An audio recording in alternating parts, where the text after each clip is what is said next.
Nggih, Bu Dokter.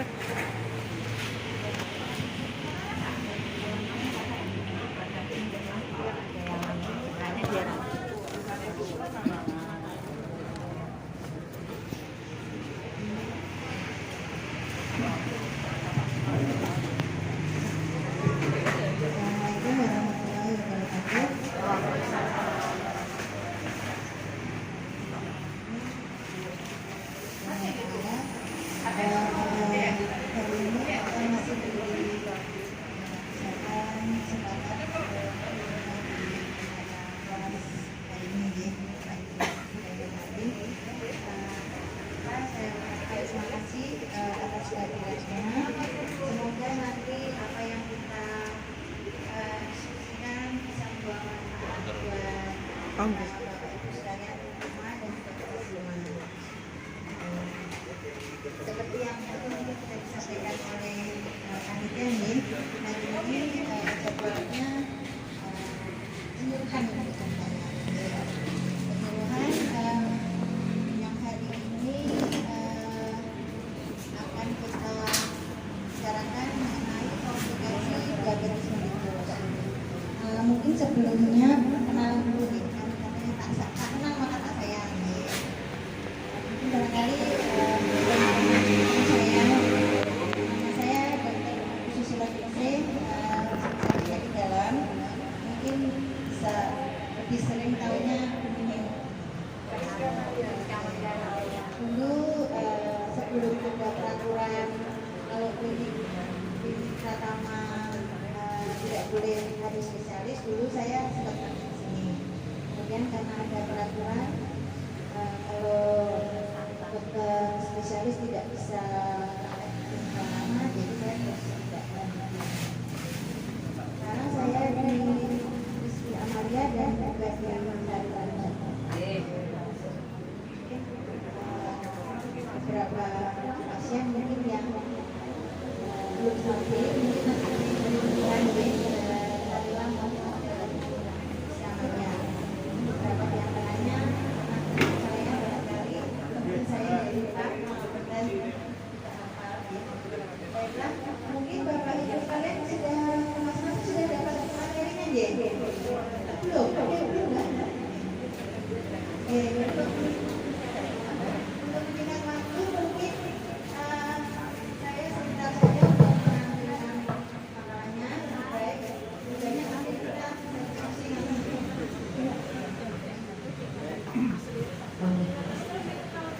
Terima kasih, mungkin bisa sambil di pause yang ada di makalah. Beberapa sudah saya sampaikan mengenai komplikasi kan sebelumnya mungkin tidak semua Bapak Ibu yang hadir di sini adalah diabetes karena kan prolamin itu kan tidak hanya diabetes, ya bisa jadi hanya hipertensi gitu, tapi tidak masalah karena pengetahuan itu kan tidak ada ruginya gitu. Bagi yang Bapak Ibu kedarurat diberi sakit diabetes, semoga tetap sehat selalu, karena pencegahan itu kan pada dasarnya tidak hanya ketika supaya tidak terjadi, tetapi pencegahan itu ada primer, sekunder, tersier. Primer itu mencegah sebelum terjadi. Jadi misalkan orang tua kita atau leluhur kita ada yang ada riwayat hipertensi atau diabetes, kita upayakan supaya kita tidak mengalami dengan pola hidup sehat.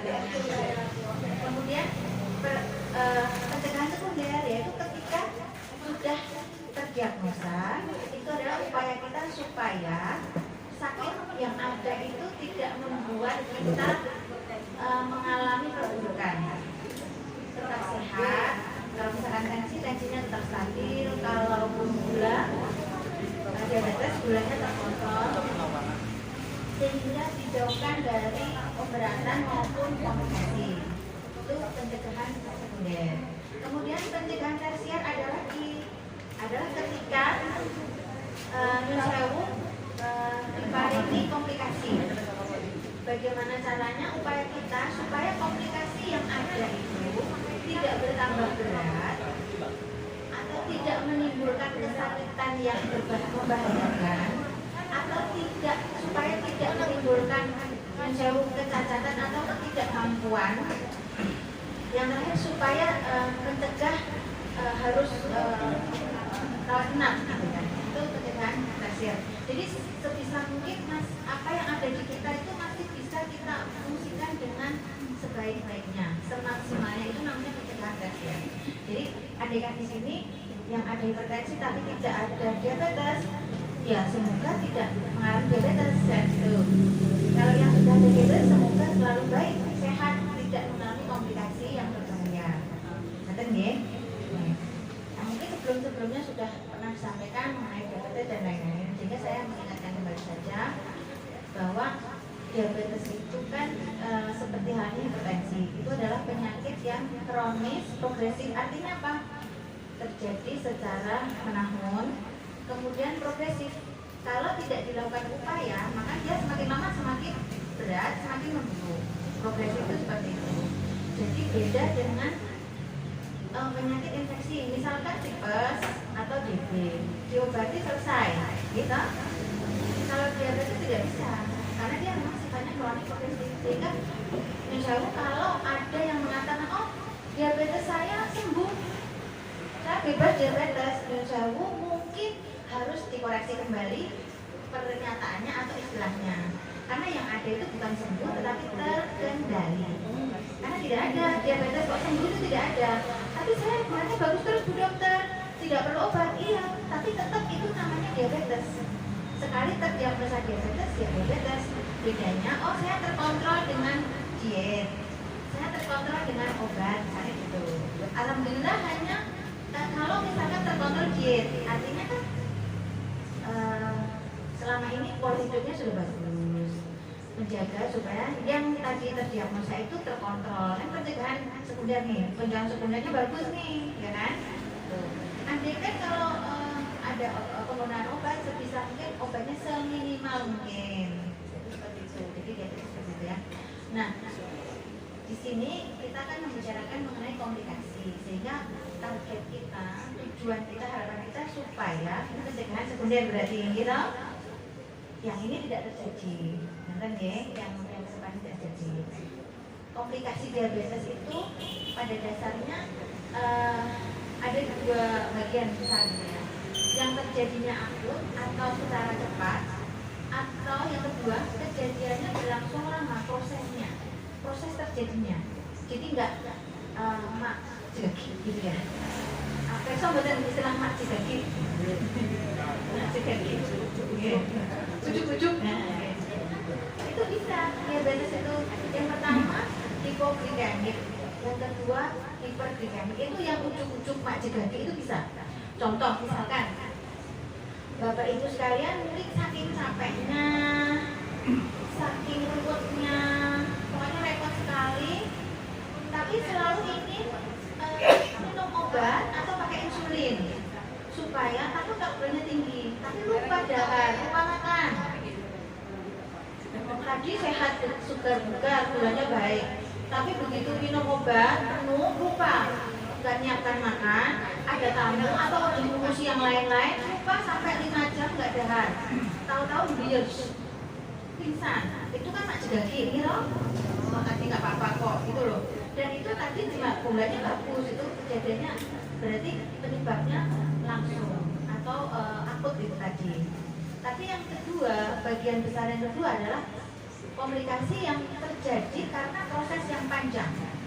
Jadi sekian lama menderita diabetes, itu prosesnya terjadi terus. Walaupun kadang gulanya bagus, kadang ya masih tinggi, itu terjadi terus. Kerusakannya terjadi terus, sehingga suatu saat walaupun kejadiannya, gejalanya juga bisa mati lagi.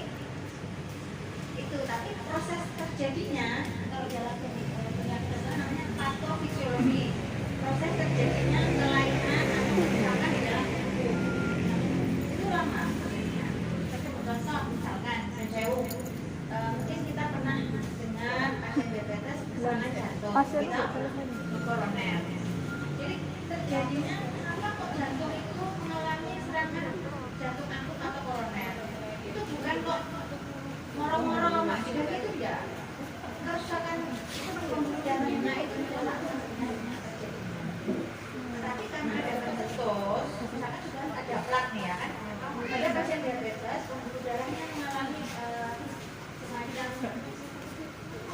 aliran darah karena sifatnya nggak gula yang tinggi itu kental di darah itu alirannya menjadi lambat. Ibu bapak bisa bayangkan kalau selokan banyak isinya kotoran, alirannya lambat atau lancar?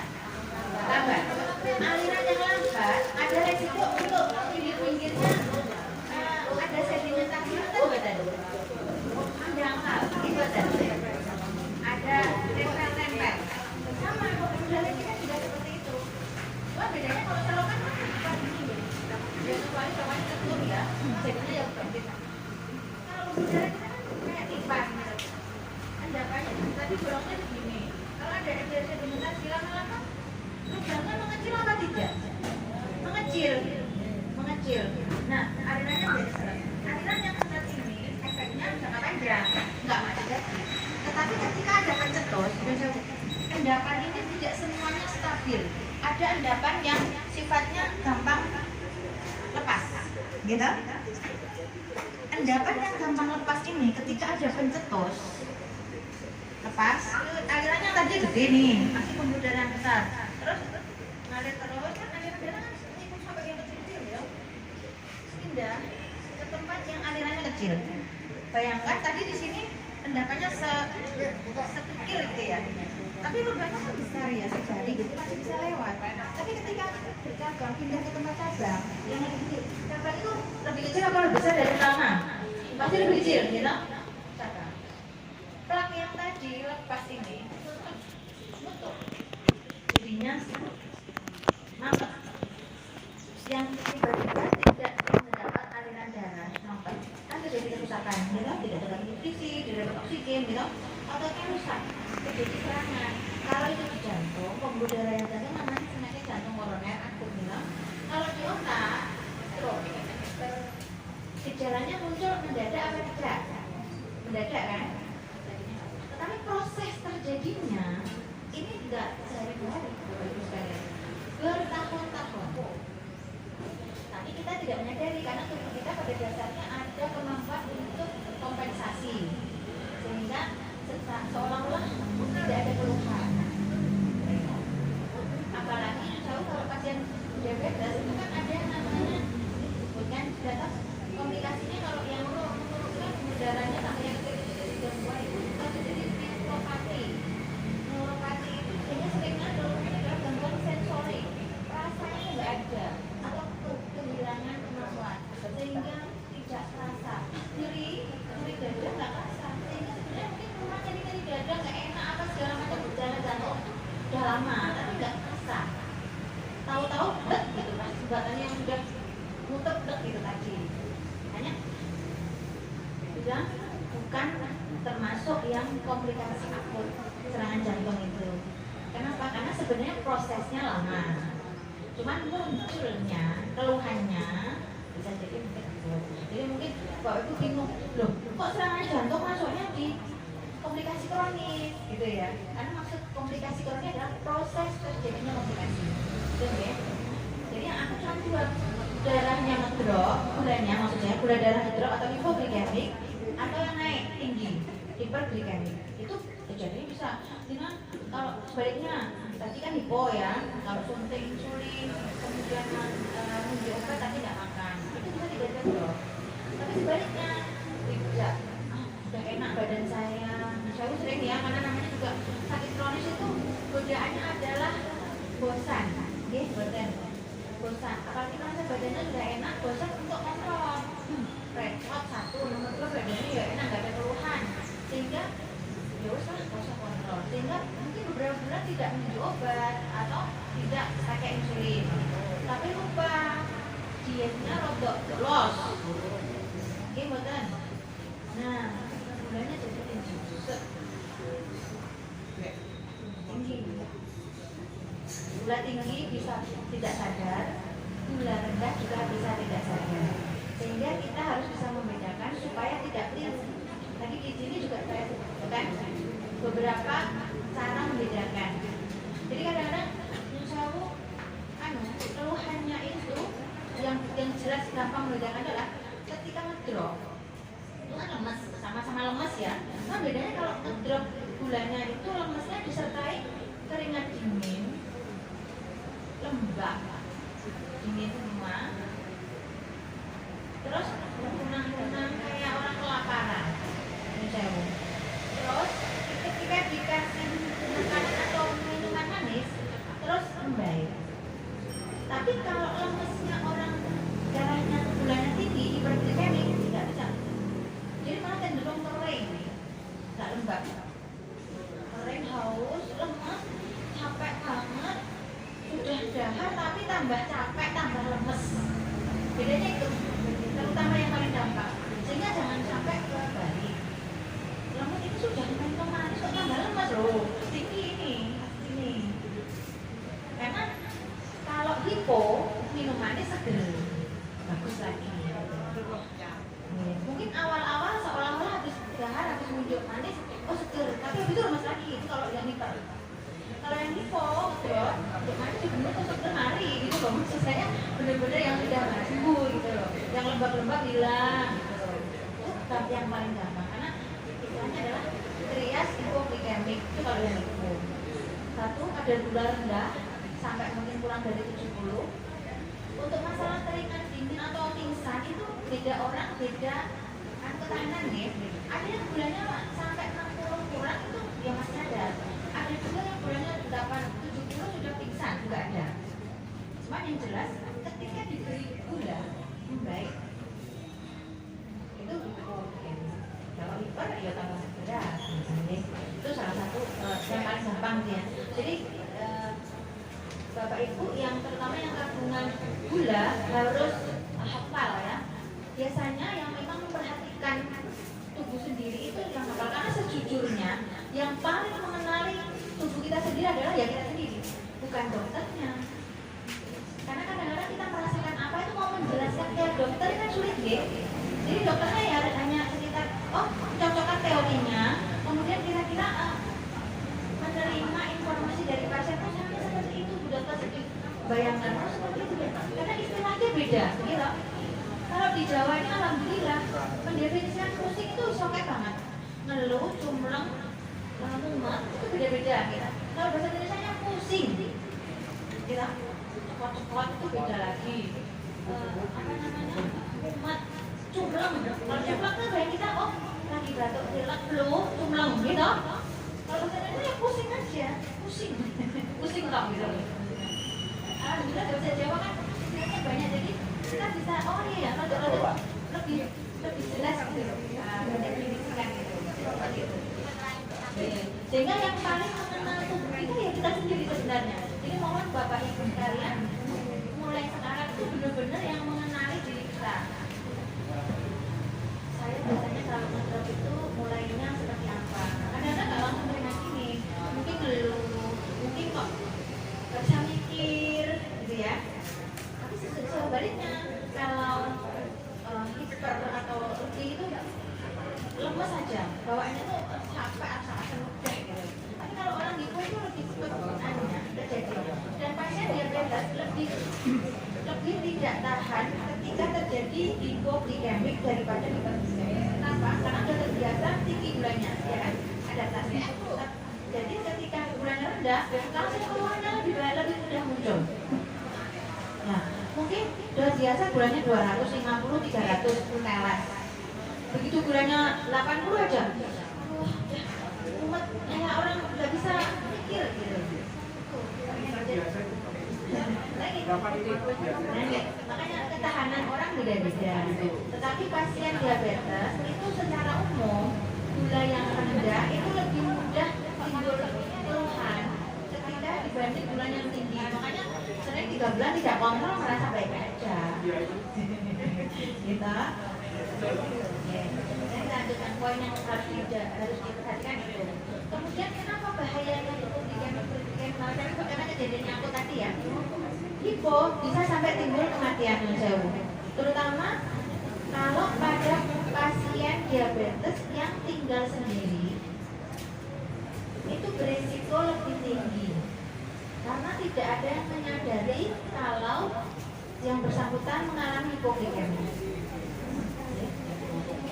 Sebaliknya, kalau hipoglikemia tadi karena masih merasa tahan itu masih bisa sempat golek tulung gitu, maksud saya mencari pertolongan.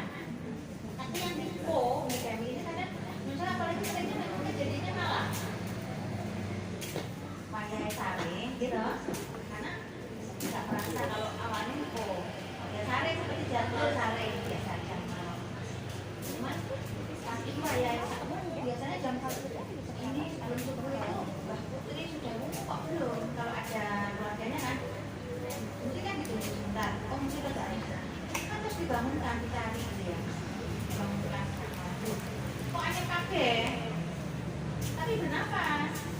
Wah, oh ini jangan kemungkinan besar tuh. Jadi kan langsung coba tolong nih kan, cuman kan kadang tidak tahu jam berapa mulainya hipo, karena semakin lama terjadi hipoglikemik terutama yang berat, semakin lama tidak ditangani, semakin banyak atau semakin lama kerusakan sel otak yang dialami, sehingga untuk recovery-nya butuh waktu yang lama, resiko kegagalannya tinggi.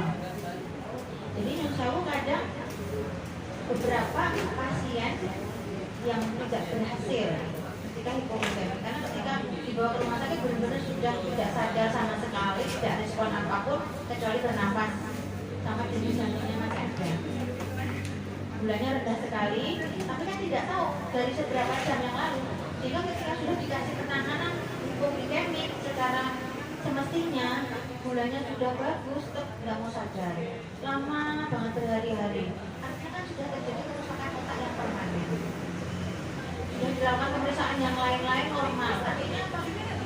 Scan tidak ada kelainan di saraf, jadi kan bukan karena stroke, gitu. Tapi murni karena hipoglikemik yang tidak tertangani dalam waktu yang lama. Batas lamanya berapa? Tiap orang beda-beda, dan di literasi tidak disebutkan.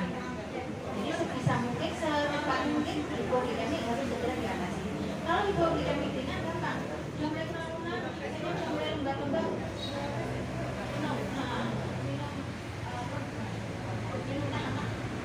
kadang-kadang tunjuk teh hangat yang tidak dikasih manis saja udah ada rasa anteng, baru nanti coba cek dulu, ternyata memang gulanya rendah baru cek, atau bangkrut, permen. Jadi memang ada baiknya pasien diabetes itu di tasnya atau pokoknya yang sering dibawa itu ada pertolongan utama. Tapi bukan berarti terus mengalami permen terus bosan. Maksudnya itu pertolongan pertama, oke, seperti itu. Tapi ya dicek, ini sudah lama ada luar ya diganti yang baru. Maksud saya, benar ya. Tuh, kalau hiperglikemik yang membahayakan itu kalau terjadi juga hiperglikemik yang masif. Seperti apa? Kalau sampai terjadi sesak nafas atau gangguan kesadaran, mulai linglung, mulai apa, itu namanya terjadi komplikasi hiperglikemik yang berat. Kita sebutnya KAD atau HHS. KAD itu suasana dalam darah itu asam, gulanya tinggi, asam. Kemudian benda keton itu sisa metabolisme yang jahat, yang jelek, sehingga sesak nafas. Karena asam, darahnya asam itu menimbulkan sesak nafas.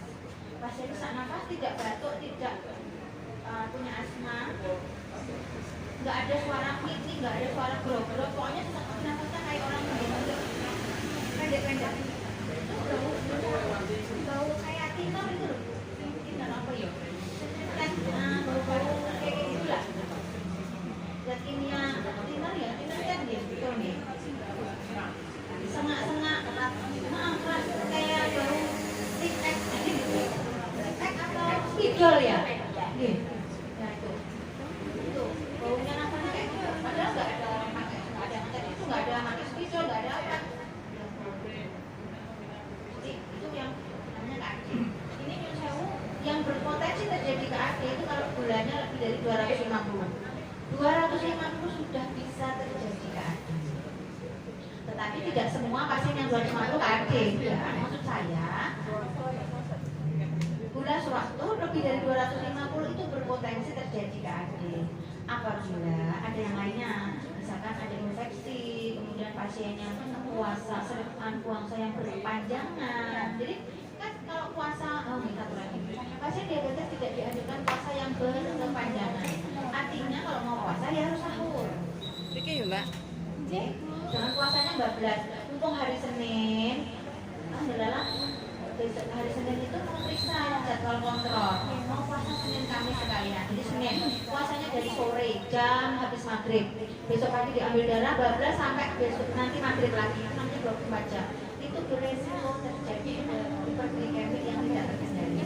Kenapa? Karena tubuh pasien, tubuh manusia itu ketika gula darah rendah, itu secara refleks itu akan terjadi pembuatan gula baru. Caranya bagaimana? Liver membongkar cadangan gula dari otot, dari glikogen yang ada di liver langsung dari lemak diubah menjadi gula yang baru. Efek sampingnya apa? Satu, gulanya berlebihan, butuhnya 10 dibongkar 15, sisa 5. Nah, terus kan jadinya tumpuk, gitu. Nomor 2, keton tadi, ketonnya lama-lama naik tinggi. Jadi semakin lama berpuasa semakin lama lapar kan, semakin lama gulanya rendah. Tubuh akan berusaha menaikkan gula, hasilnya berlebihan, jadi timbullah KAD. Jadi nggak bagus puasanya lama-lama. Tapi saya kuat, Bu Dokter, iya kuat, tapi kita nggak pernah tahu napasnya kita di mana. Ya kan? Kok hati-hati, wah ya bisa sandung apa kemudian tidak hati-hati, ini boten. Prinsipnya seperti itu. Apapun itu, apapun persoalannya, kita harus selalu ingat prinsip. Terus hati-hati, wah ya bisa sandung apa kemudian orang hati-hati, ini boten. Dalam hal apapun, mau jual beli, mau urusan kesehatan, mau apa, pokoknya itu prinsipnya dipegang. Kita tidak pernah tahu kita akan sandung di mana. Jadi kita hati-hati di situ. Jangan merasa gagah-gagahan, keren-kerenan aku kuat puasa 24 jam tidur. Oh, Nabi aja gak mengajarkan kamu. Gitu? Nah, tetap harus sahur walaupun cuma 1 butir pun. Nah, ini betul. Nah, pasien diabetes gulanya 250, puasa berkepanjangan atau ada infeksi, bisa terjadi KAD. Itu kalau KAD itu ada gangguan tadi asam basahnya itu asamnya naik. Satu lagi adalah LHX. KAD tidak selalu tidak sadar deh. Bisa pasiennya bangun tapi kalau tidak ditangani lama-lama ya gak kuat. Kalau sesak nafas, oksigen di dalam tubuh rendah. Kalau oksigen tubuh rendah lama-lama otot paru nggak mampu, lelah. Semuanya sudah lelah semuanya, yowes. Tubuh akan refleksnya adalah ketika semuanya tidak terkendali, tidak sadar. Karena apa? Ketika tidak sadar itu tubuh merasa bebannya lebih sedikit. Tidak perlu mengusahakan menyuplai semua oksigen, semua darah ke seluruh tubuh. Jadi yang digunakan yang penting-penting saja otak, jantung, dan itu saja. Karena setelannya dari Jawa itu untuk melindungi nyawa kita, yang dipertahankan mati-matiannya adalah jantung dan otak. Lainnya nggak dianggap penting. Sehingga kalau kondisi seperti dibiarkan, apa? Komplikasi, gitu kan? Parunya sanggup. Kemudian ginjalnya nggak dikasih darah kok, lama-lama rusak. Seperti itu. Lambung nggak dikasih darah, jadinya tak darah, rusak kan? Lambungnya rusak yang mendadak menimbulkan perdarahan lambung. Stres namanya, stres ulcer. Makanya pada pasien stroke sering terjadi stres ulcer. Karena ketika stroke kita sadar, kan tubuh responnya kan kita selamatkan otak sama jantung, kok liyane tidak dianggap penting. Seperti itu, tubuh itu seperti itu. Sama orang Islam ketika serangan jantung saja mengupayakan yang disuplai itu adalah jantung sama otak yang masih bertenaga. Bahkan orang kalau sudah jantungnya nggak sanggup, ya wes, saya jadinya otaknya masih itu, jantungnya nggak mampu, lama-lama nggak mampu juga. Jadi itu yang kenapa saya yang paling banyak ditulis itu adalah yang aku tadi, karena mendadak itu. Kemudian yang kronis itu bukan berarti diabaikan, tidak, tetap harus diperhatikan. Dari semua literasi, semua penelitian, semua pengalaman di lapangan itu, untuk menghindari komplikasi apapun mau yang akut maupun yang kejadian kronis itu kuncinya 3. Kontrol gula darah, kontrol tensi, kontrol kolesterol. Kenapa? Karena secara literasi, secara ilmu pengetahuan, 3 komponen pokok ini yang berperan penting terjadinya berbagai macam komplikasi pada pasien diabetes. Karena itu, para ahli juga kan ada namanya target kendali diabetes. Jadi dengan ada periksa ini di halaman awal ini ya, halaman 2 ya. Ini yang harus diperhatikan. Targetnya ini kenapa jadi target ini? Ya karena secara literasi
Itu targetnya. Kalau lebih dari 100 diupayakan dengan diet. Lebih dari 130 mau nggak mau harus tambah obat. LDL. Kan di sini ada LDL, TG ada ya. Usahakan HDL-nya juga bagus, nggak hanya ngejar LDL. Kenapa? LDL itu kan yang lemak jahat. TG juga ada yang udah mengendap. Sebaliknya HDL ini high density ini nggak mudah mengendap. Dia lemak baik. Dia akan naik kalau kita aktivitasnya bagus, olahraga, dietnya baik.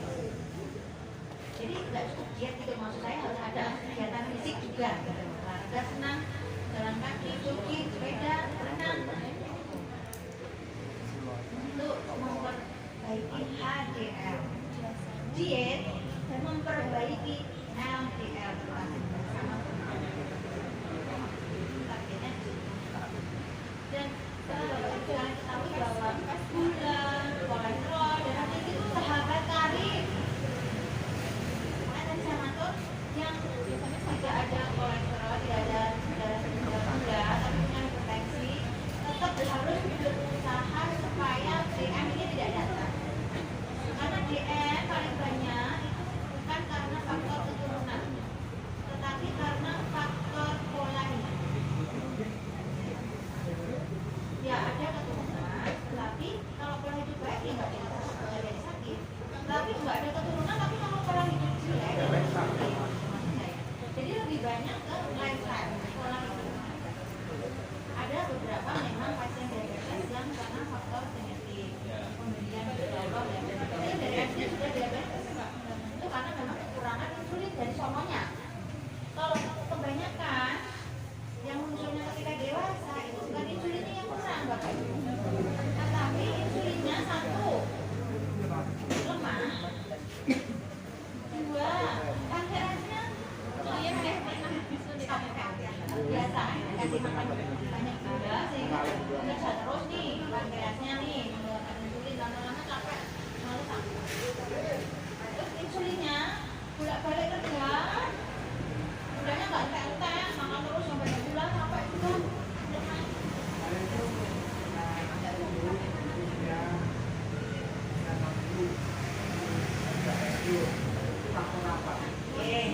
Ini nyambung dengan yang tadi nih Bapak. Jadi kebanyakan karena pola hidup gulanya yang terus terus pankreas capek. Belum waktunya capek sudah capek. Maksudnya waktunya capek itu ada yang namanya usia. Nanti yang Pak, usia itu suka tidak suka, mau tidak mau, tidak bisa dihentikan. Sudah berubah. Ketika usia bertambah, kemampuan tubuh itu gini. Anak bayi belum bisa jalan, kemampuannya masih kecil, rendah, lemah, otot-ototnya lemah. Tambah usia, tambah pintar berkembang, remaja, dewasa. Ini lancar berat, kemampuannya habis. Itu faktor usia. Sehingga apa yang harus kita lakukan? Nah, yang Bapak tadi, usia 60 baru terdiagnosa diabetes. Karena ketika usia 60 kan tadi sudah mulai terjadi penurunan ya. Sebenarnya mulai di atas 30 itu punya 30-40, setelah itu turun fungsi tubuh itu. Kalau tidak dijaga, ini misalnya kita yang jaga aja ya. Itu turun. Jadi ketika umur 60 maka kemampuan tubuh turun. Tapi apakah semua pasien semua orang umur 60 diabetes? Tidak. Kenapa saya kok diabetes Bu Dokter? Satu, bisa jadi misalnya Pak ya. Bisa jadi karena pola hidup kita. Ketika usia 60 sudah pensiun, kegiatan kita berkurang gitu. Harusnya ketika aktivitas fisik kita berkurang, penggunaan karena nggak kerja kan nggak pusing ya Pak ya. Tekanan psikisnya juga berkurang tuh, kebutuhan untuk makan itu berkurang, kebutuhan untuk energi itu berkurang, sehingga kita juga menyesuaikan. Mungkin yang tadinya ada laris sekian gitu ya, tak piring penuh, yang mungkin ya harus kita kurangi supaya apa, menyesuaikan dengan kemampuan pankreas tadi yang di bawah sini. Kemampuan pankreas di sini, tapi makan kita masih di sini, dan sewu. Lama-lama kan nggak kuat, jumlah, jadinya sisa gulanya. Dan kebiasaan ini sebenarnya sebenarnya harus mulai kita perbaiki ketika umur sudah di atas 30, 40. Di atas 40 kan sudah mulai jadi penurunan nih. Ya harusnya pola makan kita, kayak itu kita juga kita sesuaikan supaya ketika umur 60 sesuai kebutuhan, sesuai dengan yang dimasukkan, tidak ada tabungan. Kalau tabungan emas, alhamdulillah Pak. Tapi kalau tabungan gula nyun sewu tidak usah. Oke, seperti itu. Jadi nyun sewu nanti bisa ditularkan kepada anak cucu yang umurnya masih sehat, masih muda. Lendo, elingo, mbah kako, mbah uti, bapak ibu. Kowe sok ben pengen sehat apa pengen loro? Belajar itu kan tidak harus yang dialami sendiri gitu. Bisa jadi dari pengalaman orang lain, pengalamannya orang tua. Mulai sekarang umurmu wis piro? Kowe iki nek mangan yo besok kanan, bener ya? Ora cuma duwe-duwete iso tukune terus puo-puo, bener ya? Maksud saya gampang gitu bener ya? Jadi itu, mungkin bapak karena usia, gitu? Karena usia, sedangkan pola makan mungkin yang saya waktu itu belum sempat dirubah. Jadi ada kesenjangan. Insulinnya segini, butuhnya segini, jadi gulanya sisa segini. Nah itu harus pemilihan jenis makanan juga diperhatikan. Jadi diusahakan makanan itu yang indeks glikemiknya rendah. Indeks glikemik rendah itu makanan yang tidak menimbulkan lonjakan gula dalam waktu singkat. Yang rendah contoh gula berhasil terus dicek nggak senang berjam-jam naik itu namanya indeks glikemik tinggi. Tapi dengan dahar sayur singkong atau sayur kares piring nggak ada nasi sayur kok kenyang buatan. Nah setengah jam saya gulanya nggak naiknya sedikit banget karena indeks glikemiknya rendah dan juga memang kandungan gula di dalam daun tadi lebih rendah daripada kandungan gula. Jadi pemilihan jenis makanan. Nomor 2, ketika kita sudah nasi orang Jawa urung mangan sego urung mangan nggih mboten. Itu kalau saya terutama. Jadi kalau sudah makan nasi sebaiknya tidak perlu makan kerowotan, tidak perlu makan kentang, tidak perlu makan roti. Salah satu, kalau mau roti ya aja.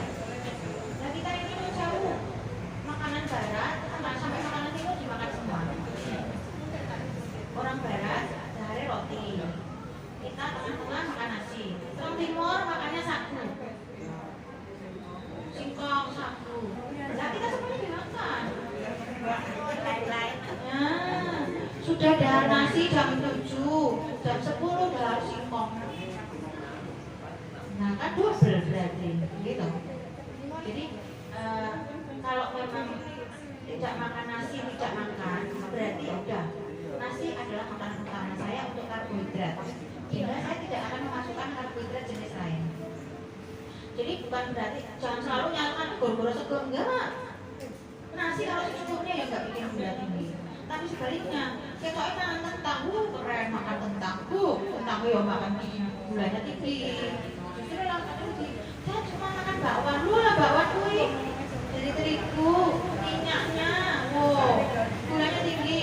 Saya cuma makan pisang bu dokter, iya pisangnya juga yang tepung, ambil. Kita pisang goreng pakai tepung, manis pisang. Tepungnya dikasih manis, double telur malahan triple, gitu. Nah, ini yang kadang bikin takut, jadi bukan karena nasi. Terus aneh langsung disalahkan terus. Iya kan?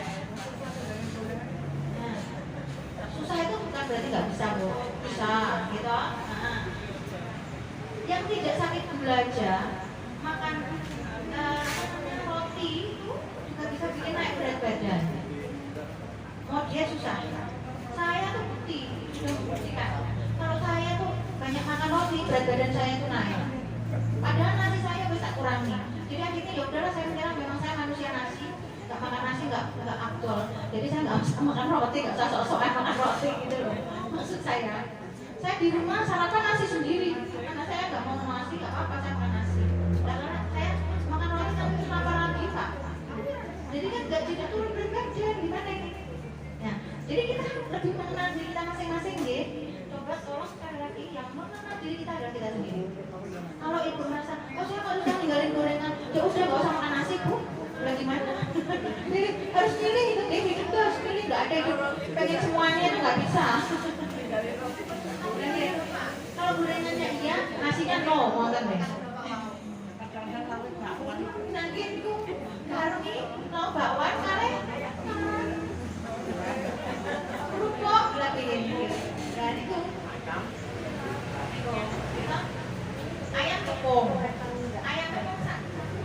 tepungnya manggul, terus ini kok.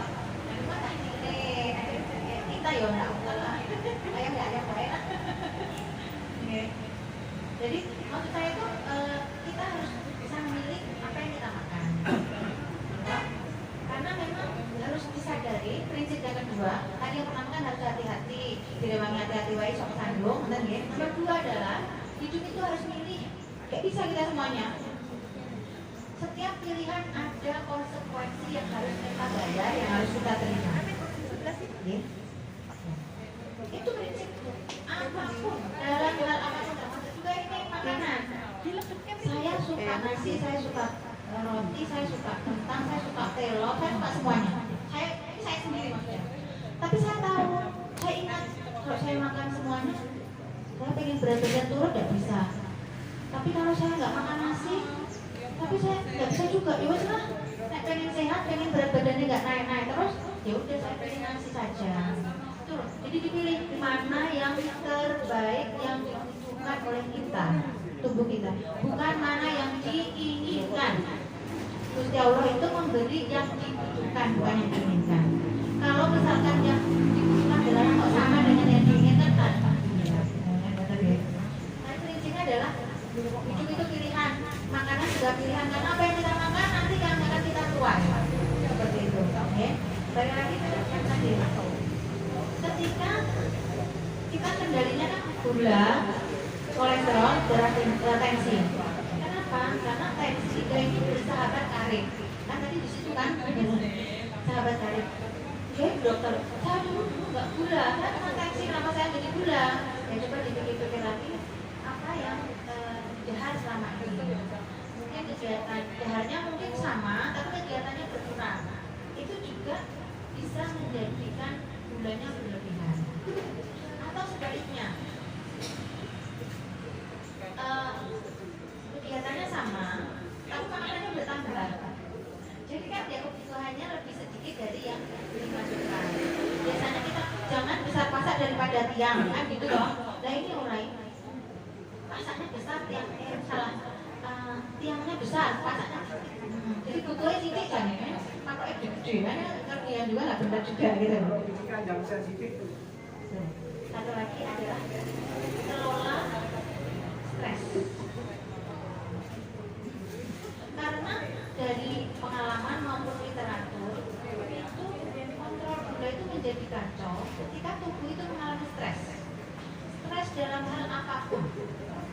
Stres karena penyakit, misalnya contoh pasien tidak punya gula, sakit berat, infeksi berat sampai masuk ICU.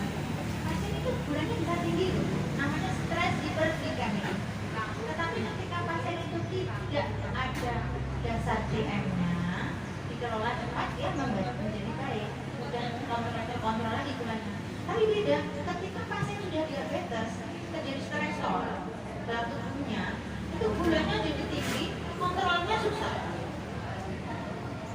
Sehingga benar sekali, tadi salah satu yang lain harus diperhatikan adalah kendali pola tidur. Nggak bisa tidur, kan tubuh itu mengalami stres, secara fisiologis mengalami stres. Tadinya stres pikiran, lama-lama menjadi stres di dalam tubuh, fisiologisnya mengalami stres, sehingga kemudiannya menjadi sulit dikontrol. Betul sekali Pak. Saya itu makannya biasa Bu Dokter, kegiatannya biasa, tapi kenapa gulanya saya tinggi? Coba obatnya sudah diuji seperti sesuai Bu Bapak. Oh benar, oh mungkin ada yang lagi banyak pikiran. Dan ini Bu Dokter masuk, wong urip kok ora mikir. Malah main dokter. Sampai apa salah? Maksudnya kenapa tanya-tanya segitu itu? Barangkali penyebabnya adalah faktor itu. Bukannya dokternya mau ikut campur, bukan. Kita itu hanya memberi masukan bahwa itu kontrol stres itu juga bisa membantu menurunkan gula. Kalau ini masih belum bisa di-manage stresnya, kok tadi itu sudah mati-matian bisa kan ya tetap susah sebenarnya, gitu maksudnya. Jadi dokter itu ketika tanya apa ibu bapak banyak pikir itu nggak mau campur itu ya. Mau campur gimana ya iso ngawangi, tapi setidaknya memberi masukan kalau ini akan mengurangi gulanya, akan mengurangi tensinya. Kalau ininya tidak segera diatasi, tensi juga menjadi kacau, yang penting kan bapak ibu sekalian, bukan dokternya. Jadi akhirnya namanya orang itu kan memang karakternya itu kalau menyiksa itu memang kadang lupa, sehingga memang perlu hanya diulang-ulang. Pengulang ini kan udah sering, tapi kan mungkin memang itu diulang lagi oleh orang yang berbeda dengan gaya yang berbeda. Tak jadi di sini kode, tapi mungkin dengan orang yang berbeda, gaya yang berbeda, mungkin yang pas kemarin masuk yang ini belum masuk, jadi kan bisa menambah informasi. Itu sama. Sudah tahu kalau stres itu bisa bikin gula tinggi, tapi pengen mendengar orang lain yang bicara. Kadang-kadang itu menguatkan sehingga gitu. Kadang nggak tahu, tapi pengen artinya kan membutuhkan perhatian dari orang lain. Kadang-kadang begitu. Tapi ada juga namanya orang itu kan banyak ya. Kadang diaturi seperti itu malah emosi, Yohan. Mau tahu aja kan banyak. Jadi ya udah, kalau misalkan saya bertanya yang bersangkutan itu tidak berkat, ya udah nggak lanjut. Yang penting jenengan bahagia bisa memilih mana yang terbaik untuk jenengan, makanya itu. Pada prinsipnya hal-hal yang bisa mengganggu itu ini. Saya contohnya gitu aja. Kadang-kadang juga sebenarnya nggak stres, cuma nggak stres dengan sakitnya enggak, tapi stres dengan cucunya. Ya Allah sayang banget sama cucunya, sama stres banget itu banyak ya Wani. Terus saya nonton bapak ibu, cucu itu bukan tanggung jawabnya kakek nenek, cucu itu tanggung jawabnya bapak ibunya. Kecuali bapak ibunya sudah nggak ada alias yang ada.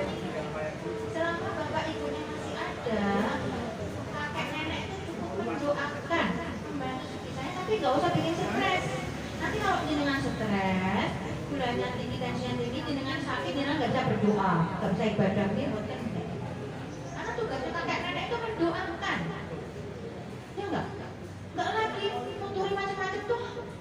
Kadang-kadang malah cucu itu pinter kok, metu baik kalau bapak ibunya. Nek disenani ibu nggak baik, baik disayang-sayang, ya kan? Sayang-sayang sama nih, gitu.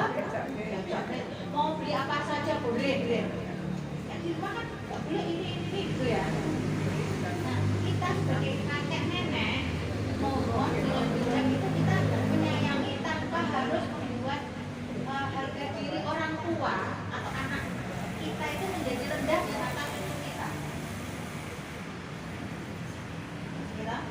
Karena kalau harga diri orang tuanya jatuh di mata anaknya, orang tuanya mau ngasih tahu anaknya nggak dihargai.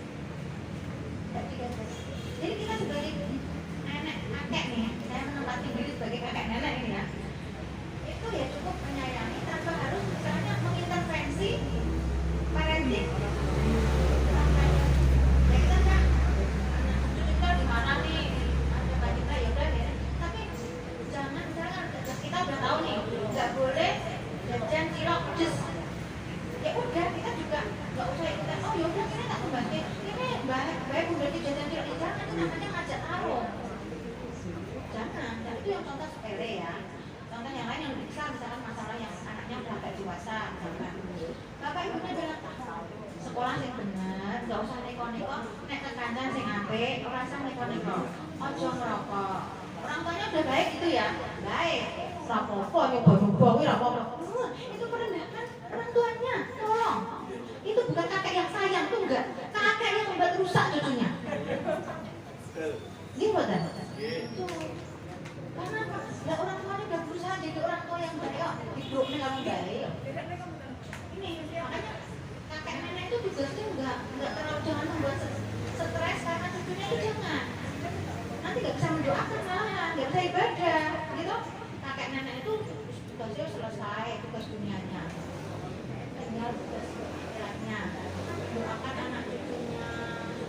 sudah urusannya diberi rezeki lancar, sehat semuanya, anak cucunya bisa mudah sekolahnya, urusannya pokoknya lah, itu kita juga banyak diampuni, banyak berbuat gitu, jadi nggak stres.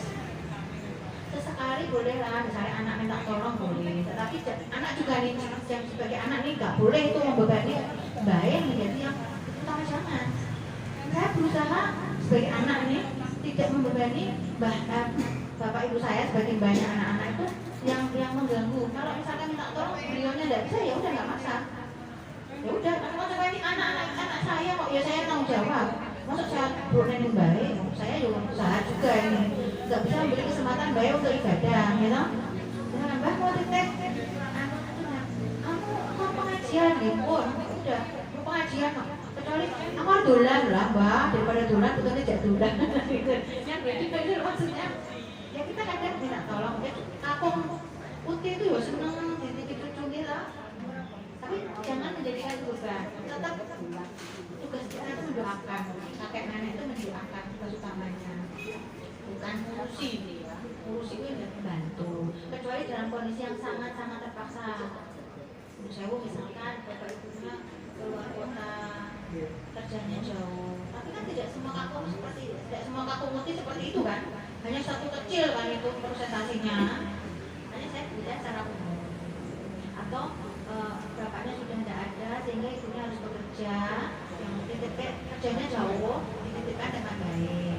Memang itu bisa bikin pusing memang, cucunya macam-macam gitu ya.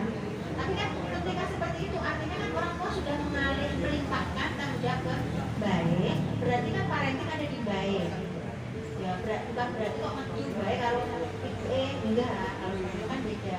Terus cucu juga harus tahu diri, kamu tuh diasuh sama baik, yo coba baik kan gitu. Biasanya gitu. Tapi ketika sudah mentok, Pak, sudah Allah sih meluk niati itu kan bisa Allah kita. Jadi jangan membuat sampai merugikan diri kita, Bapak Ibu sekalian. Karena stres itu sama mengganggu kontrol gula, kontrol tensi. Karena dia stres dalam tubuh, pikirannya negatif, cemas, sulit tidur. Akhirnya apa? Kontrol gula. Orang yang begadang tanpa jelas itu mengganggu kontrol gula.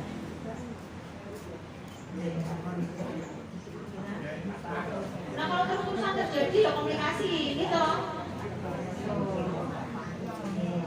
Mungkin itu, mungkin ada yang mau ditanyakan langsung sekalian. Ada yang bingung buat dari sini atau sudah jelas semua? Sudah jelas ya? Jadi intinya kontrol itu tadi ya, kontrol gula, kontrol tensi, kolesterol.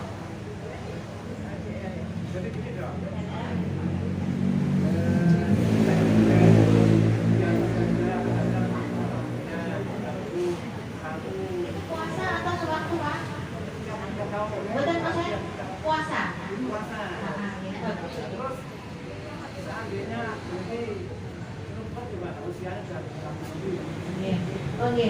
Ketika gula kita sudah terkontrol, gitu, terkontrol itu tugas kita sebagai tenaga kesehatan itu mengelola kembali, evaluasi obatnya. Ketika bagus terus dirasa stabil, kita turunkan dosis perlahan-lahan dulu.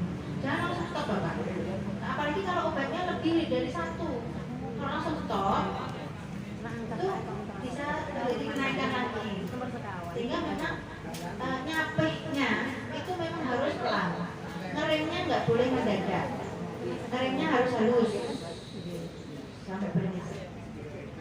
Sama tensi juga gitu. Ngeremnya halus. Maka saya berharap kita semua itu bisa melawan kejenuhan. Karena yang paling musuh paling besar pasien kronis adalah jenuh. Karena itu saya nggak mau itu. Makanya mari usahakan betul melawan kejenuhan. Kalau jenuh itu sehari dua hari untuk jenuhnya berbulan-bulan. Maksud saya tuh jenuh boleh, tapi orang-orang untung. Boleh jenuh bosan ya boleh. Bosan minum obat dokter, memahami.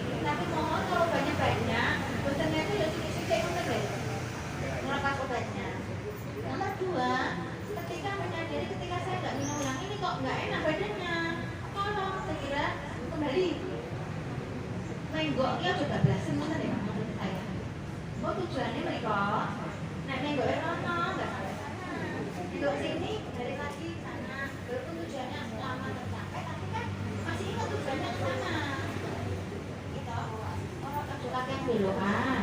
Nomor 1, tuh nomor 2, nek belok iya coba belasan ini balik nek. Ngoten lho.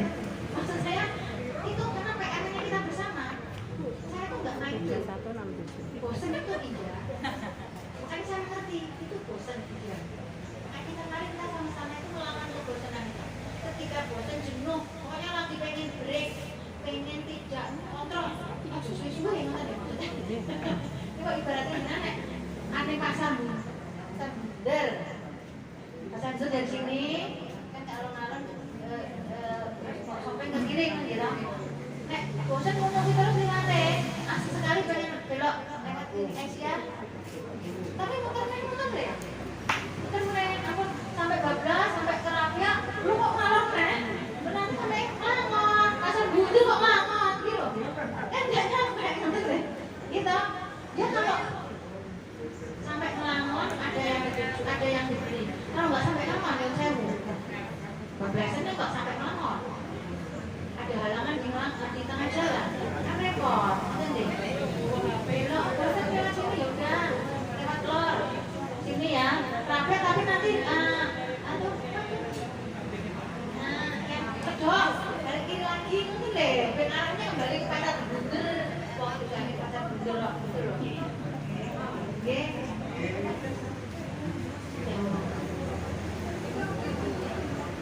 Oke. Sekarang ini obat itu semuanya ada namanya. Kalau dulu kan jauh kan nggak dikasih nama ya. Sekarang itu peraturan itu semua obat yang diberikan pasien itu identitasnya harus jelas. Contoh di sini ada tanggal pemberian, ada nama, ada alamat, ada cara pemberiannya 1 kali, 2 kali, ada nama obatnya. Contoh ini Nah, ini asetosal. Asetosal itu gampangnya itu ya. Itu adalah obat pengencer darah. Jadi pasien diabetes kan tadi kan terjadi kerusakan aliran darah, betul? Ya, jadi aliran darahnya seret. Asetosal ini berfungsi untuk menghalangi terjadinya endapan. Jadi darahnya itu nggak gampang nemplok di pinggir-pinggir jalan, betul? Kan, memang. Jadi beberapa obat itu kadang memiliki efek yang lain. Contoh, obat paracetamol. Kan kita tahu obat panas ya, tetapi dia juga punya efek menghilangkan nyeri yang ringan. Contoh, sakit kepala karena demam. Minumnya paracetamol saja cukup. Karena nyeri kepalanya karena demam. Jadi kalau ketika demamnya turun, pusingnya ya turun. Tapi beda. Ya, saya pusingnya vertigo, ternyata tensinya rendah. Yang minum paracetamol nggak hilang, karena beda. Contoh ini, obat asetosal ini dosis rendah adalah membuat aliran darah tetap bagus, tidak mudah nemplok, tidak mengendap. Ya, nah, ini diunjuk terus. Apalagi kalau pernah ada gangguan di jantung, ini wajib lagi.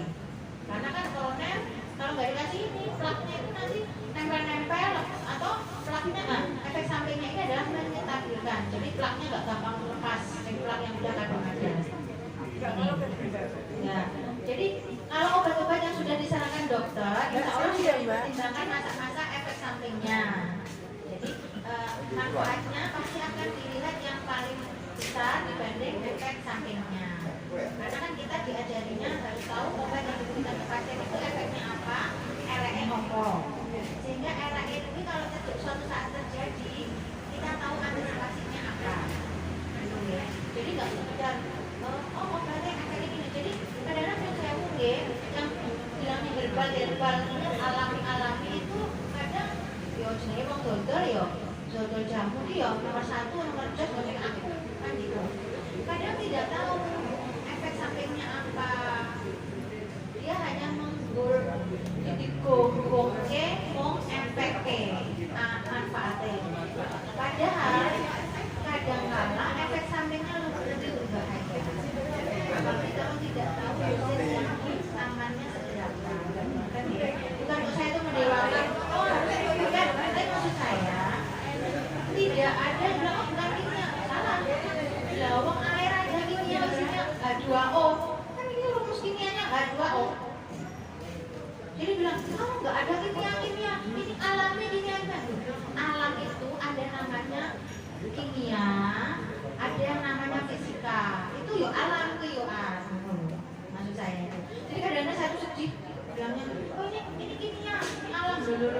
lu godok kuwi lho yo kimiane rumus kimiane yo an. Itu maksud saya. Bahkan air saja kan H2O. H2 itu kan rumus kimia itu. Itu loh maksud saya. Ini harus masuk itu. Metformin juga sudah puasa. Nih, jadi kadang-kadang kan yang ada ditulis itu adalah kondisi ideal. Kondisi ideal itu ya secara umum ideal, semuanya harus ideal, termasuk umur, kegiatan dan sebagainya. Tapi kita manusia yang dinamis, jadi kita mengobati itu harus tahu secara umumnya seperti apa, tapi juga harus tahu secara yang di hadapan kita itu siapa dan bagaimana dan seperti apa. Sehingga sama-sama diabetes obatnya bisa beda. Yang satu cukup satu, yang satu bisa tiga. Yang satu cukup obat, yang satu insulin. Dan itu juga berlaku untuk targetnya. Idealnya tadi. Tapi ketika pasien lansia itu lebih rentan terjadi hipoglikemia, Bapak Ibu sekalian, terutama malam hari. Sehingga kita memberi terapi, kita menargetkan itu juga disesuaikan. Kalau lansia memang target kita nggak rendah-rendah amat, karena resikonya jauh lebih besar daripada tidak tinggi. Gitu. Jadi kalau saya pasien lansia, apalagi yang tinggal sendiri, kemudian hari-hari udah hari angel, tipenya memang nggak suka makan, gitu ya. Itu saya harus hati-hati targetnya, saya nggak berani rendah-rendah. Kan idealnya, gula puasa di bawah 100, enggak, saya di bawah 150 sudah alhamdulillah. Bukan normal, masih toleransi istilahnya. Kalau normal satu. Jadi ada yang toleransi individual. Nah, karena ketika kita targetnya terlalu rendah, pasien jadi takut makan, yang ada hipoglikemik, bahayanya lebih cepat, lebih jelek. Yang tadi saya atur, gitu. Tapi beda lagi, masih muda. Dia punya pasien masih muda, ya. Umurnya masih 30 tahun dan diabetes. Karena pola hidup ya. Saya targetnya sangat ketat, tensinya harus bagus, gulanya bagus, kolesterolnya harus bagus, berat badannya harus bagus. Karena apa? Dia masih muda, harapannya kan masih panjang. Ini harus dijaga supaya bisa sampai umur segini. Untuk bisa sampai segini harus ketat. Kalau nggak ketat, segini wes nggak salah. Terima kasih. Beda. Yang lansia, yang lansia memang kan harapan hidup lansia itu secara umum orang gerah apa-apa jadi lansia kui, gitu. Kan umur tadi kan gini, gitu. Sehingga jangan sampai yang harusnya di sini waktunya, ajalnya, tapi karena kita terlalu ketat batasinya, nggak berani dahar, nggak berani apa-apa, kurang gizi, jadinya sakit di sini, nggak salah, dosa salah kita. Maksud saya kan kita harus banyak pertimbangan. Ketika, jadi istilahnya ngobat itu orang iso ya, nggak bisa. Harus masing-masing. Misalnya, Bapak Ibu harus olahraga, yang pasiennya milo, lutut tela, harus jalan kaki Bu, harus senang, tidak bisa. Olahraganya dipilih yang bisa sesuai kemampuannya. Itu harusnya kita seperti itu idealnya. Cuma ketika harus berhadapan dengan banyak orang kan kita menyampaikan yang umum, gitu. Umum olahraganya apa jalan. Ya kita sendiri yang menyadari, saya kalau jalan kaki tidak bisa, lututnya sakit, ya udah senang sampai duduk. Ya olahraga, daripada diem toh. Saya berenang nggak bisa Bu Dokter, tapi saya sepeda bisa. Ya monggo sepeda. Kan dokter tidak mewajibkan Pak harus jalan kaki, Pak harus sepeda. Ya, prinsipnya adalah olahraga sesuai kemampuannya, kemampuan fisiknya maksud saya, situasinya, gitu. Sehingga jangan sampai yang harusnya di sini karena keregulan kita semuanya di sini. Saya muda tuh itu saya kalau yang pasien muda saya lebih keras juga lah. Kalau pasiennya rata-rata bilang 80% tuh yang kapok. Jadi harus benar-benar kadang malah sendiri, tapi saya sendiri selalu tuh kapok itu ya Allah, besok tuh bersama terus, masya Allah. Badan saya Masya Allah, yang gerah Mbak Uti, Mbak Kampungnya gemati banget. Atau yang gerah Mbak Kampung, Mbak Utinya gemati banget, Masya Allah. Mantap. Ini mantap sekali ya Allah. Ya Allah bisa gitu ya. Anak cucunya itu nggak ada yang peduli ya Allah. Saya sedih banget. Mbak Kampung Mbak Uti kayak gini apa anaknya itu nggak ada yang mau. Anaknya jauh-jauh Bu. Ada nggak jauh saya tanya. Ini saudaranya Sinten Mbak. Dia nganter atau beda brand. Lah putranya kenapa tebe? Jadi di motor ada itu. Ya Allah saya jadi anak Allah semoga saya nggak gitu namanya. Kalau saya kadang-kadang nggak sedih juga ya repot gitu ya. Nah, saya mau pengen Mbak Buti, Mbak Kampung, Bapak Ibu saya mau pengen sopo. Tapi Bismillah niatnya karena saya memperhatikan Mbak Kampung, Mbak Uti yang lain, semoga Bapak Ibu saya itu dijaga ada yang bantuin kalau ada butuh pertolongan. Berdoanya gitu. Dan kita, karena kita anak itu juga nggak selalu bisa nolongi ketika Bapak Ibunya butuh bantuan. Sama Bapak Ibu, yang kamu juga kan ketika perlu bantuan kan tidak mesti anak kita yang bisa nolong. Ya, jadi ya tangan dekat itu adalah saudara kita, anak kita, Bapak Ibu kita. Maksud saya, ya tapi saya tetap salut. Ya Allah udah kampung bukti mati sekali saling mati dalam hati saya. Semoga saya bisa gitu. Saya kadang kalau saya sakit itu ada ya Allah repot banget. Kita terus ingat pasien-pasien saya. Ya Allah dulu mati banget nih masih. Tapi pas namanya masih tidak saling mati. Jadi saya kadang banyak pasien saya masih sepuh. Kalau yang muda saya galak banget. Karena apa? Nah, masih 30 itu udah diabetes 5 tahun itu toh. Itu salahnya di mana? Padahal ya karena kebiasaannya saya itu takut ya nyuruh sewu. Saya takut 5 tahun ke depan lonjakan kasus diabetes pada usia muda. Ya kalau lihat ya Allah, jajan itu yang jajan minum yang manis-manis semua nggak sehat. Sekali 2 kali boleh, neng ojo bendino. Di ojo nalane sing dodol ini kan berusaha. Ini kan sing tuku orang gitu. Kamu beli hari ini, ya biar orang lain beli yang hidupnya mental. Maksud saya itu kan yang saling menjaga mental ya maksud saya. Benar ya. Nah, itu manis. Makannya nggak mau yang biasa, banyak karbo. Mie enggak, teh cukup. 1 hari teh cukup. Belum nanti lambungnya akan besar. Levelnya yang tinggi-tinggi. Ya Allah, anak-anak muda, bocah-bocah umur di bawah 20 joror-jororan. Umur di bawah 30 udah darah tinggi, sakit gula. Ya Allah, padahal bapak ibunya semua sehat gitu loh. Ya Allah. Saya tuh salah yang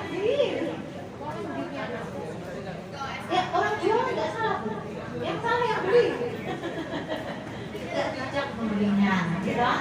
Makanya kita tak tolong nanti bisa ditularkan kepada anak cucu supaya menjaga membawa umur nanti sekali kok. Tapi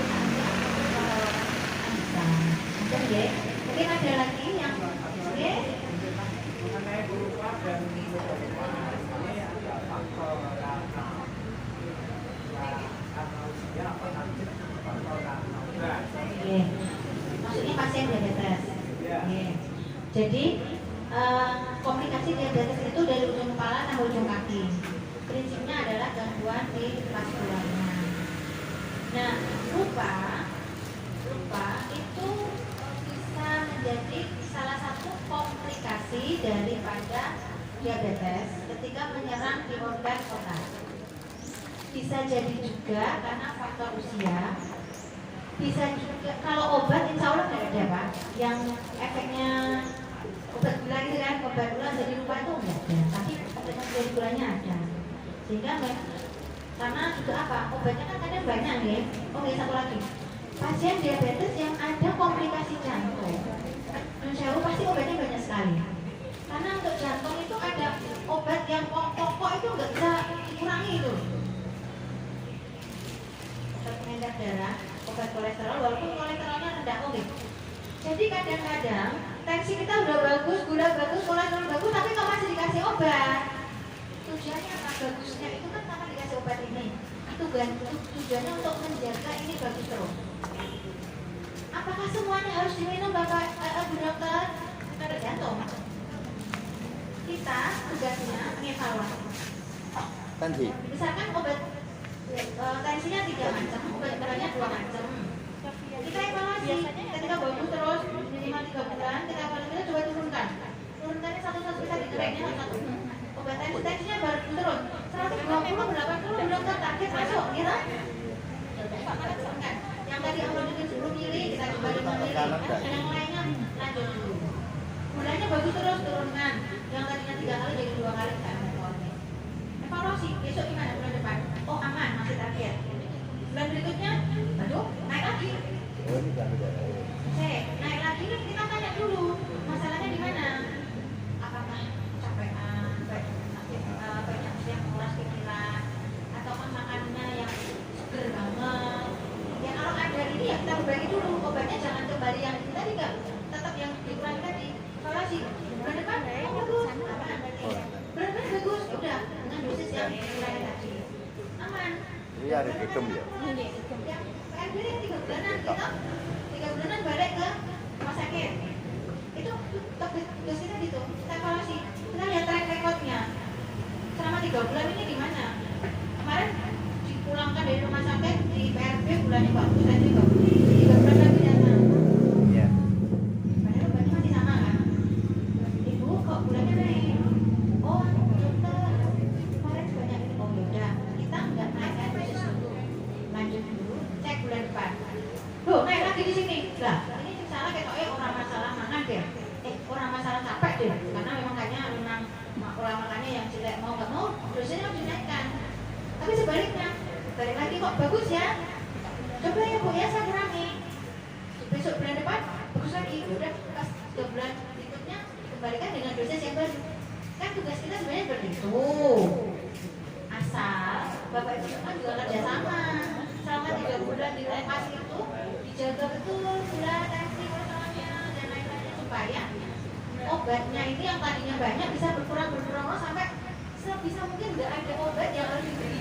Tapi dengan PR tetap dijaga.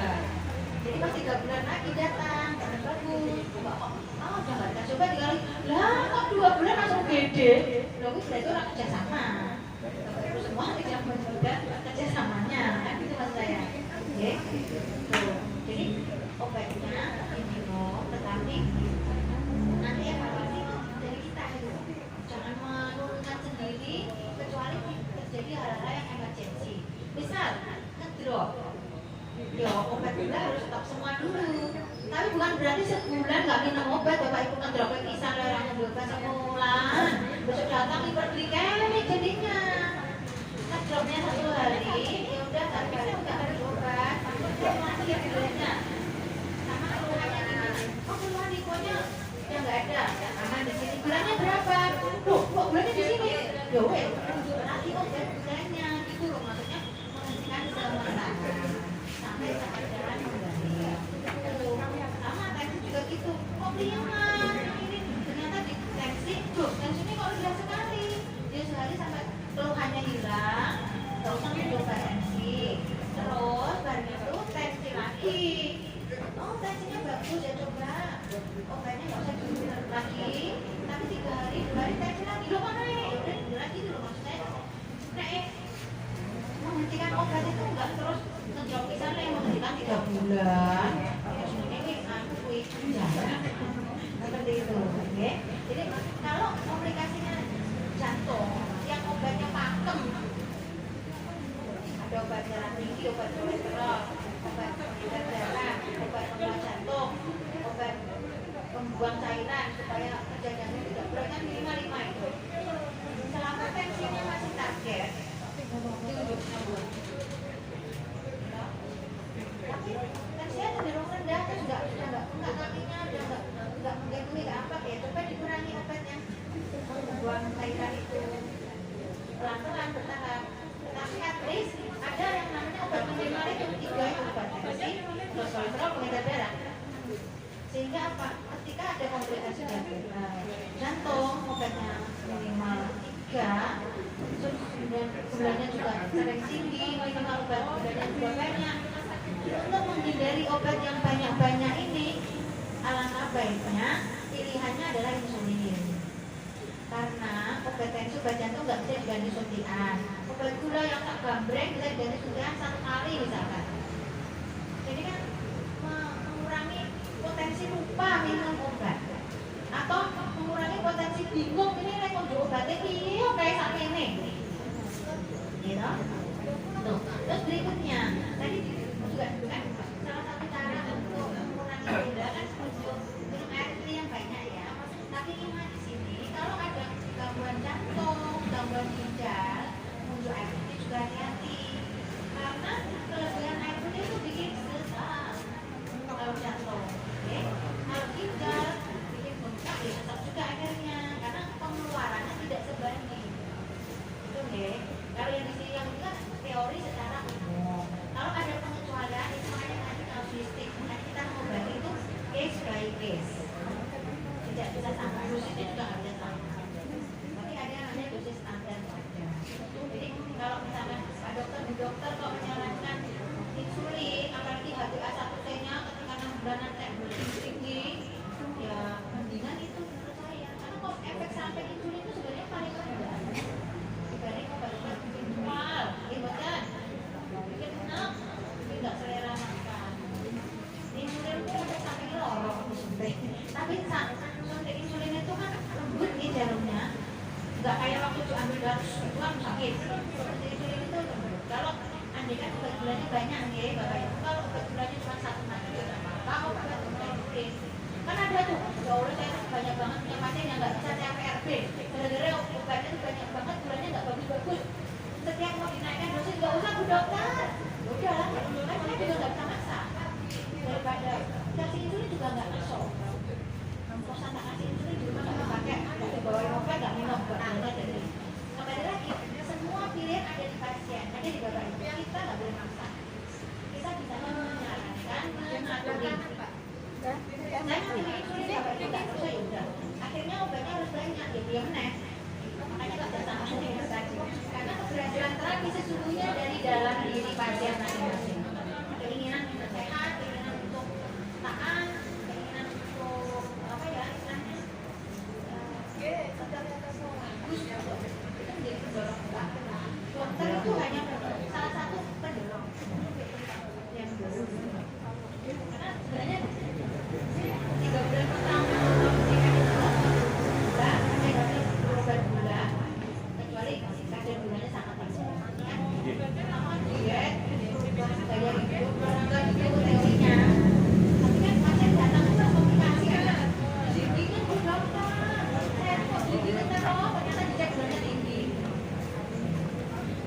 Kesemutan itu komplikasi diabetes yang tidak menimbulkan ancaman jiwa, tetapi menimbulkan stres. Anyel, ini betul. Anyel lah karena terus rosok.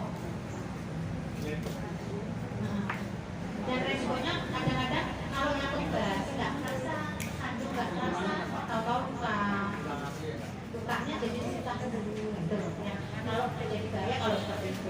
Tapi kalau komplikasi yang jantung kan resiko kematiannya yang siapa lebih tinggi gitu, daripada geringan mungkin. Tapi geringan nggak boleh, yang geringan bikin stres. Anyel, ya Allah. Iya, saya udah lama di umur geringan saya biasa loh, karena dia banyak dari makanya kontak gula kita gitu. Gula saya kan udah bagus tapi kok geringannya masih. Iya, jadi geringan ini aku udah dari tahun-tahun gitu ya. Prosesnya tadi kan kronis tadi. Iya, hilang sama sekali enggak, cuma kadang-kadang bisa berkurang sensasinya itu. Ada yang lain?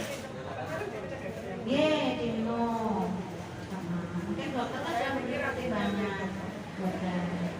Nanti nyari kalau dosis besar. Kalau itu kan cuma 80 sampai 100 mg. Nyeri nunjuk itu enggak kosong.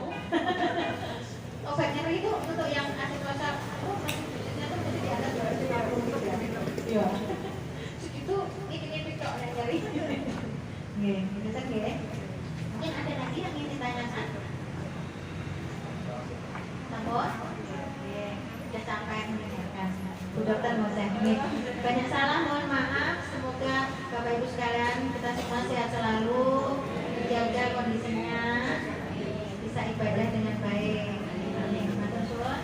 Assalamualaikum warahmatullahi wabarakatuh.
Nanti kalian basi aja kalau bingung.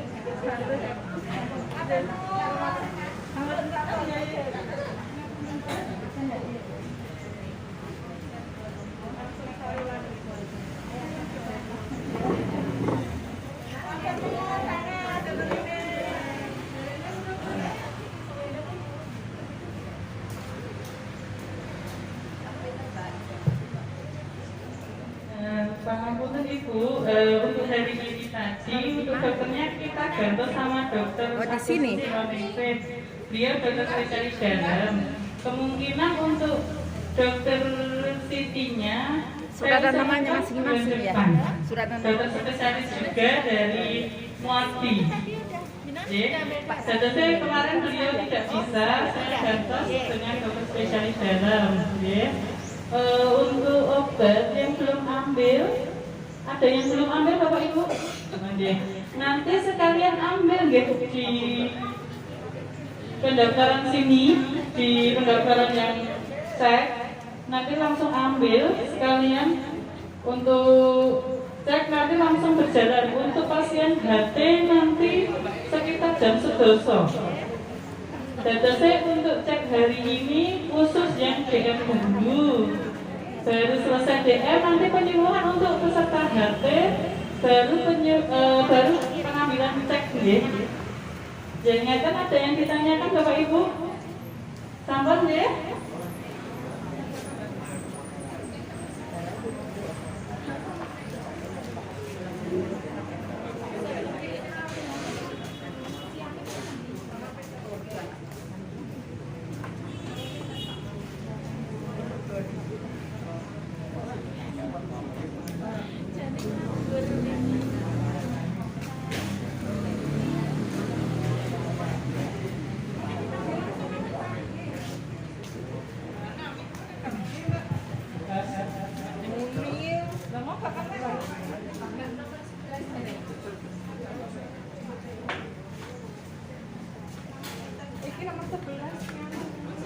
Nomor 11.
Ini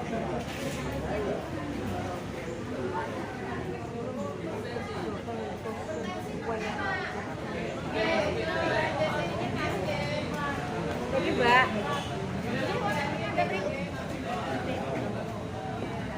Betul rek. Pipi sore mending to. Ini malah saya.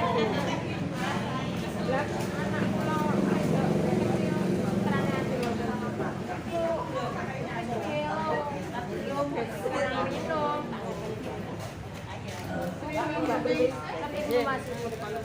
Obatnya sudah diambil ya? Tapi dari kelas 1 sudah ambil pipi 10.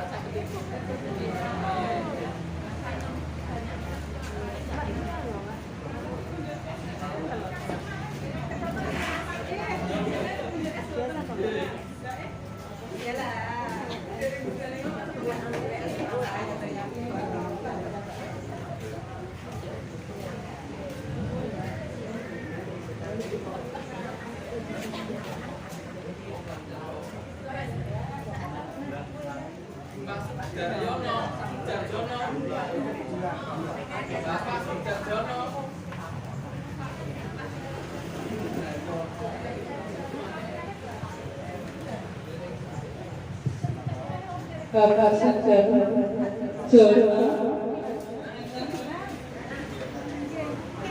Pak Sudarjono ada betul.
Mbak, dan iki opening.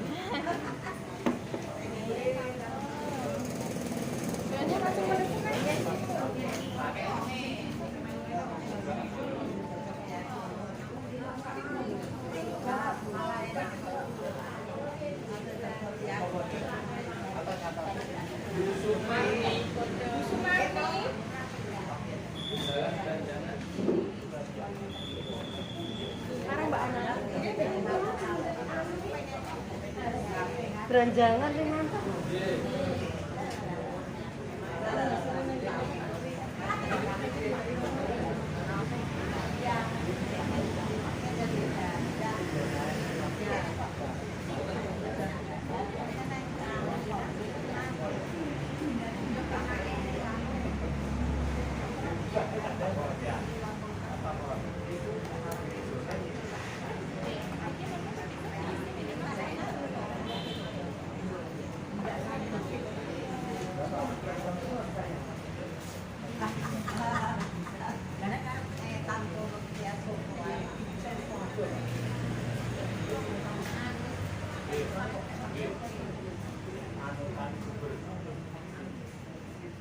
Atas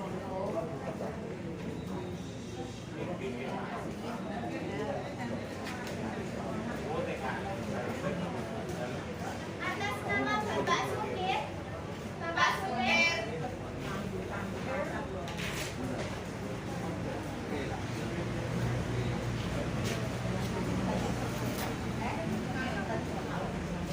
Jadi,